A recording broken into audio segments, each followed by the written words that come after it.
I got everything set up.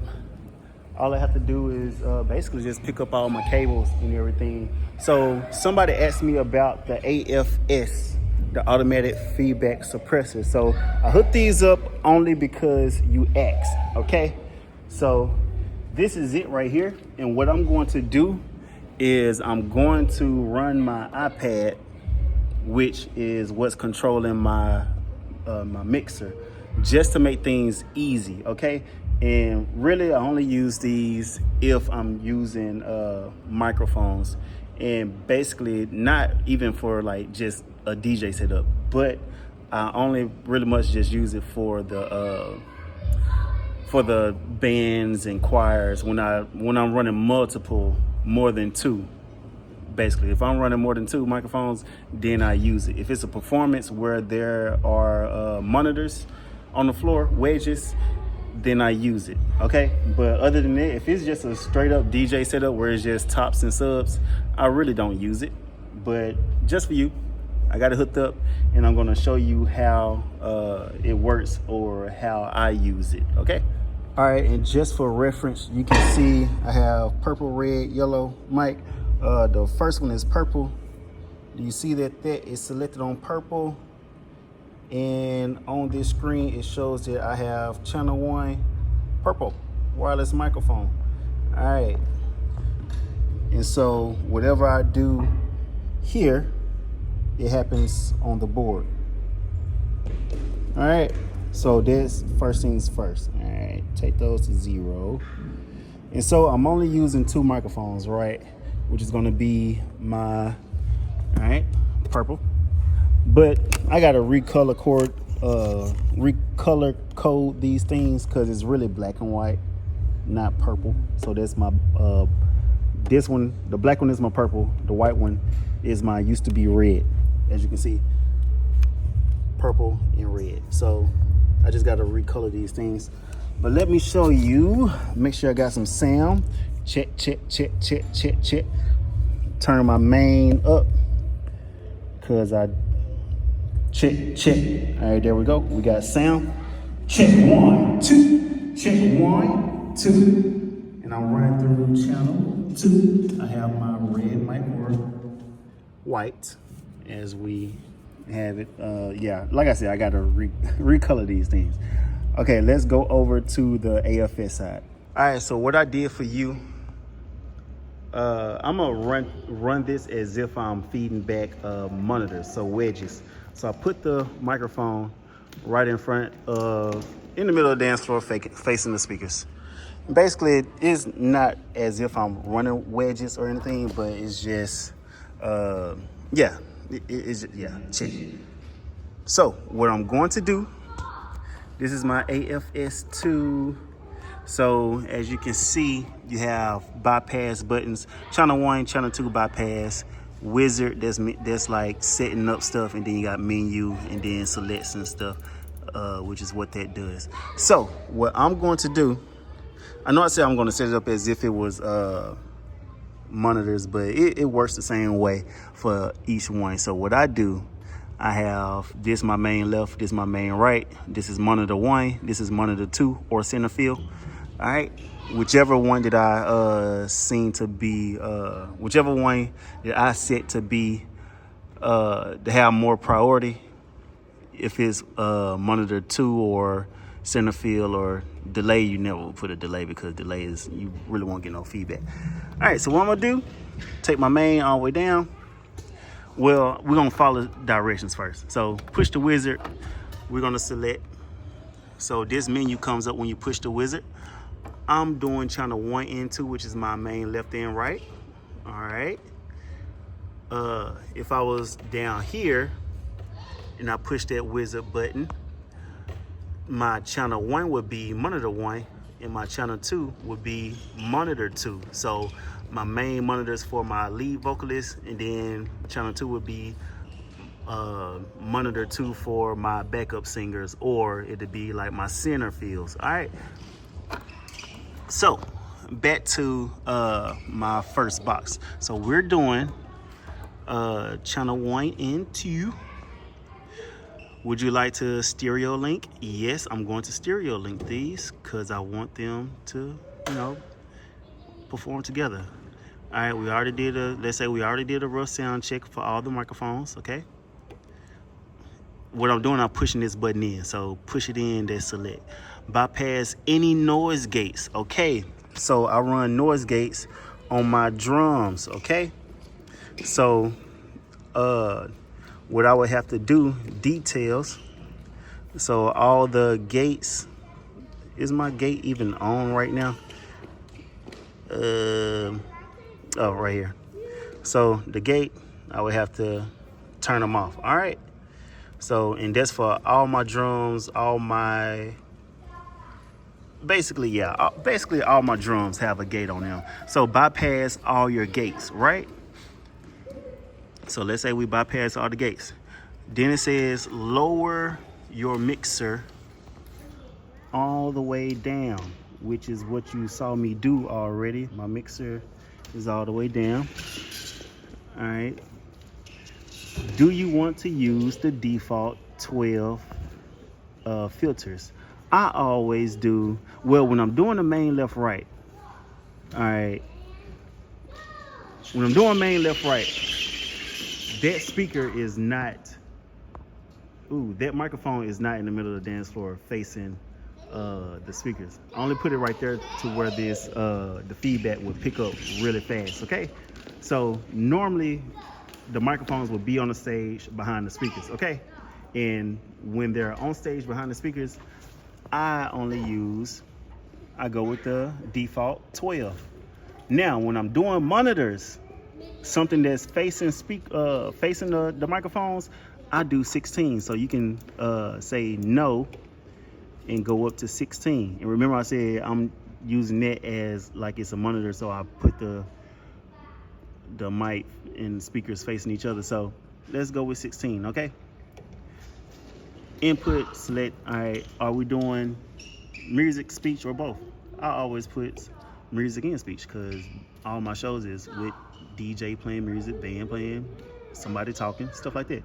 All right, now we are ready to dial everything in. You saw at first I had lights, now we don't have any lights. That's because we are ready now to slowly raise up my mixer outputs. And so what's going to happen, I'm gonna be talking into this mic and I'm gonna slowly raise this up. I'm gonna just talk into it just to try to get a little feedback going. And so we are going to start at about -10. All right, check 1 2, mic check 1 2, mic check 1 2. We're gonna slowly raise it up. Mic check 1 2, mic check 1 2, mic check 1 2. And you keep doing this until you start hearing feedback, right? Mic check 1 2, psst. Mic check, mic check, mic check 1 2, mic check, mic check. And so what it's doing now is running through the different frequencies to find them. So I'm gonna keep it where it is and just let it run through the frequencies to find those frequencies.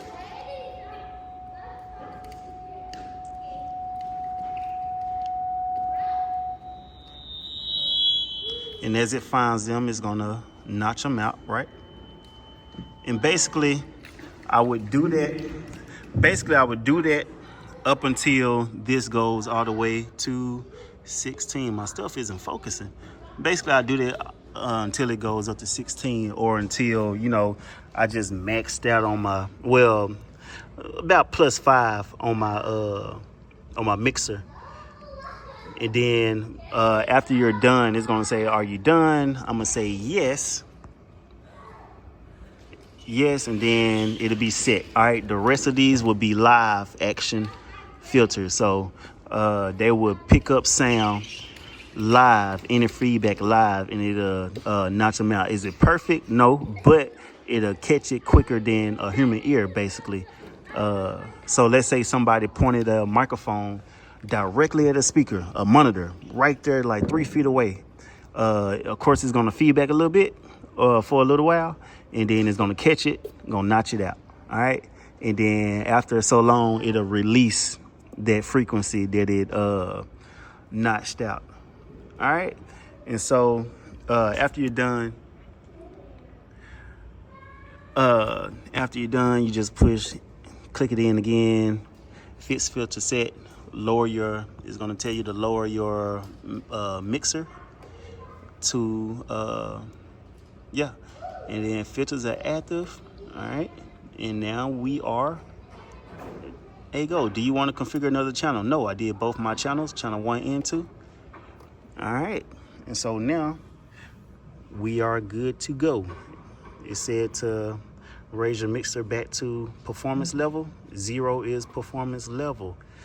What do I want to say? So I only did it to get up to 4 notches because my kids are in here. I don't want to hurt their ears, all that stuff. So I only did 4. So basically, when it starts to run through different frequencies, you just leave it there, let it run through, and it'll select what it wants to select. It'll go from lows to highs to mids, to high mids, all that stuff, and it'll slowly pick these up. So this is the old way of doing things. This isn't room EQ, okay? This is ringing out the system. All right, let me show you. It's good to know. Let me go back to, wait a second. Okay, so it's good to know what a graphic EQ is. So basically, that's all that's doing. Ringing out the system is basically dealing with a graphic EQ. Now, let me go to my my effects on this thing. All right, so now we are at the board. So I'm gonna click my effects. This is the main left right graphic EQ on my main left right. I don't use it anymore, but this is all we were doing, right? This is all we were doing. We was going through the AFS. All it does is go through different filters, raise them up, bring them back down, and then it just keeps doing that until it finds something that's feeding back, and it'll notch it out. So let's say this one was feeding back, it'll catch it, and it'll notch it out, and it'll leave it there for the entire show, right? And so it'll do that 16 times. Let's say you one of them, you was feeding back, so it'll choose 16 of these things, right?